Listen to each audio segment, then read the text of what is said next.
right, ladies and gentlemen, boys and girls, welcome back. It is me, it is Dave, it is the Real Music Observer, observing real music in real time for real people, just like you and just like me.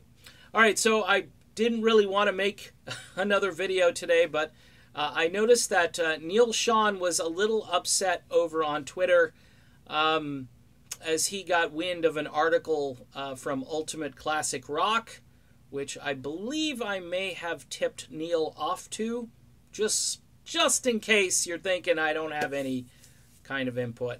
I am usually the first person doing this on behalf of certain folks, and I had noticed that the article was incredibly one-sided and biased, not even mentioning Neal Schon, and also really taking liberty with some, let's just call it some revisionism going on. First of all, let's talk about Gregg Rolie. And in case you missed it, Gregg Rolie voluntarily left Journey. Okay, he wasn't kicked out. He wasn't booted because his Hammond B3 was causing a disturbance in the atmosphere. Nope. Gregg, I think, saw a couple of things. Number one, he realized that his vocals weren't being utilized. And number two, his original claim is that he had gotten tired of the grind, of the wear and tear and the touring. But he has also mentioned in some subsequent articles that it seemed like they didn't want me to sing anymore.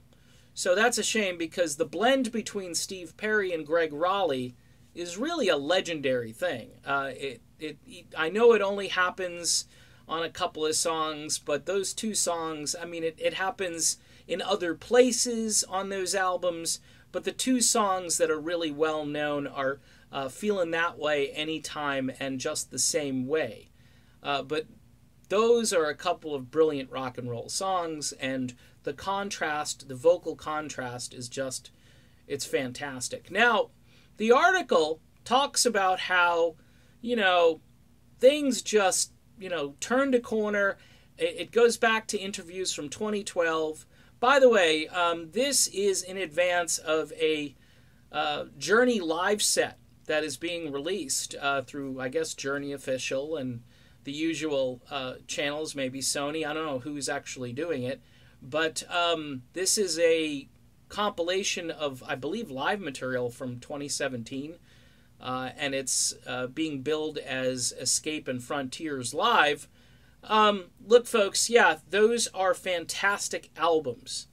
But isn't it interesting that Neal Schon is about to embark with his band Journey Through Time, and there is so much excitement. And it's not just because of me, by the way. There is a ton of excitement because people want to see Gregg and Neal again. And there have been a few, fairly positive articles about this stuff. But this particular article almost is in competition with what's happening. And the fact that I think they're minimizing the brilliant playing of Gregg Rolie, and so many people are happy. And by the way, isn't the Hammond B3 kind of back in style? I think it is. I mean, those modern 80s synth sounds have certainly dissipated. Who used the Hammond B3 on their new album? Anybody? Bueller? Steve Perry. Steve Perry had the Hammond B all over his brand new album Traces. So, hey, this is, I think it's a bit of propaganda. Reverse propaganda or publicity.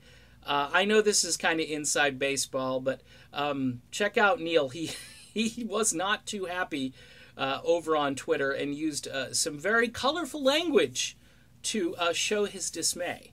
So there you go. I did another video. See you soon.